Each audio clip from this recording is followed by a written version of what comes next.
बेचारा बच्चा डर गया।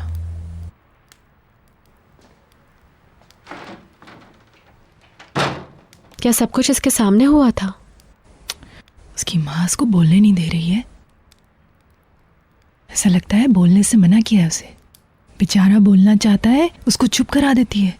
उसका कोई हक नहीं कि वो इसके साथ ऐसा करे। ऐसा लगता है उसने मुराद को कुछ नहीं बताया है। मुराद नहीं जानता है कि वो आदमी उसका असली बाप है। शायद वो चाहती होगी कि उस आदमी से पहले बात कर ले फिर बताए। अल्लाह का शुक्र है उसने नहीं बताया। अगर बच्चा जान जाता तो क्या होता। वो फोन पे उससे कह रही थी कि वो उसके पास आना चाहती है। वो उस पर जोर दे रही थी कि वो इसको अपने साथ रखे, जबकि वो जानती थी कि वो शादीशुदा है। उसके तो बच्चे भी हैं, लेकिन उसने उनका भी एहसास नहीं किया कि आखिर उसकी फैमिली का भी क्या होगा। चलो उस आदमी ने अपनी फैमिली को तो तबाह नहीं किया, लेकिन इस तरह किसी के ऊपर हाथ उठाना नाकाबिले कबूल। मसाइल का हल निकल सकता है 10 तरीकों से। उनको चाहिए था कि वो बैठकर बातचीत करते, लेकिन इस तरह किसी औरत पर तशद्दुद करना इंतहाई गिरी हुई हरकत है।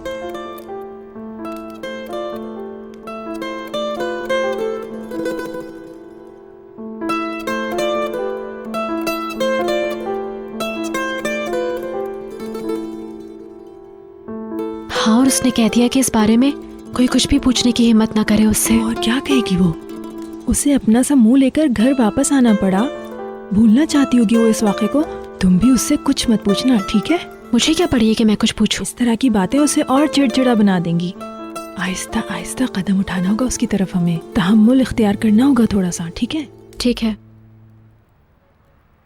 मगर तुम सिर्फ इसी वजह से परेशान तो नहीं लगती? कोई और बात भी तुम्हें परेशान कर रही है ना? क्या हुआ है बोलो? नहीं, और क्या बात होगी? अच्छा, बहुत थक गई हूँ मैं आज। बस जाके नहाती हूँ, उसके बाद सीधा बिस्तर में जाऊंगी। Good night.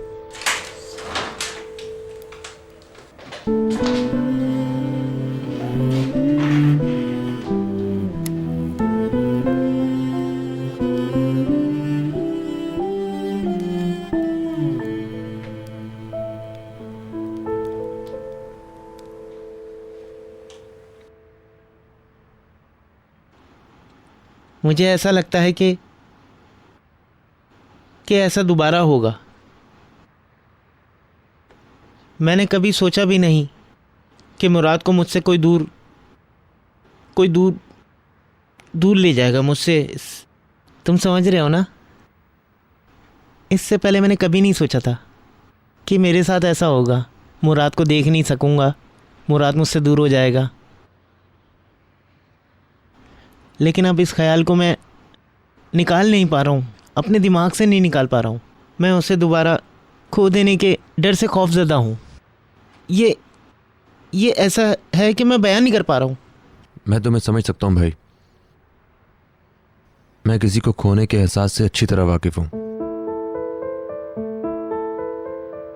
क्योंकि जो आपको किसी के बारे में अच्छा लगता है वो सब कुछ चला जाता है, और बाकी क्या बचता है? सिर्फ यादें और बहुत सारा गम।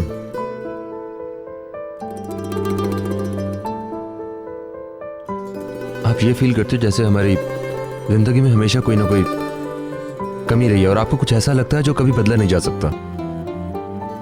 यह आपको बहुत तकलीफ देता है, जैसे आप इस दुनिया में अजनबी हो। आप हर वक्त एक नई तकलीफ महसूस करते हैं। हाँ, ये बिल्कुल वैसा ही है जैसा मैं महसूस करता हूँ। बिल्कुल वैसा ही जैसा तुमने कहा।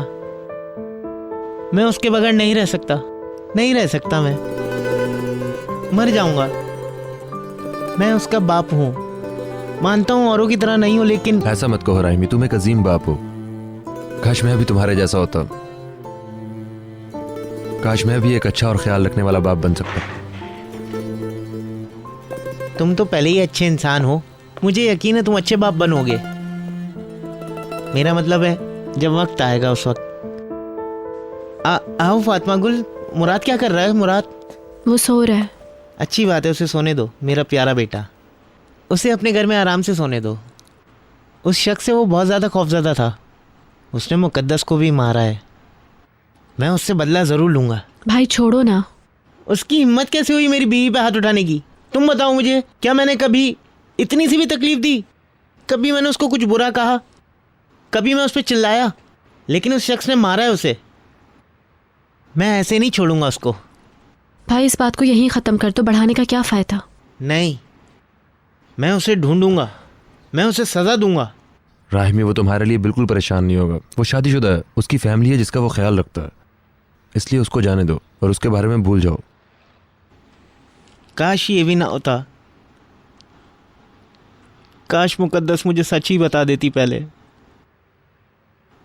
काश ऐसा होता। मैं टूट चुका हूं। वो मुझसे शादी नहीं करना चाहती थी, लेकिन वो मुराद को जन्म देने के लिए आई। ठीक है, अब मैं उससे खफा हूं, मुझे दुख है, लेकिन शुक्र है कि वो मेरी फैमिली है, वो मेरा बच्चा है। हाँ बिल्कुल ऐसा ही है भाई।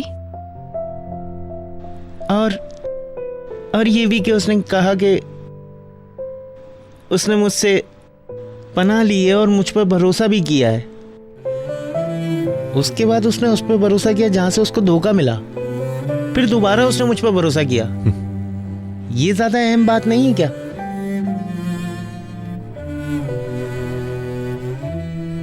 खैर, मैं मुराद को देखने जाऊंगा, बगैर उसे जगाए उसे किस भी करूंगा।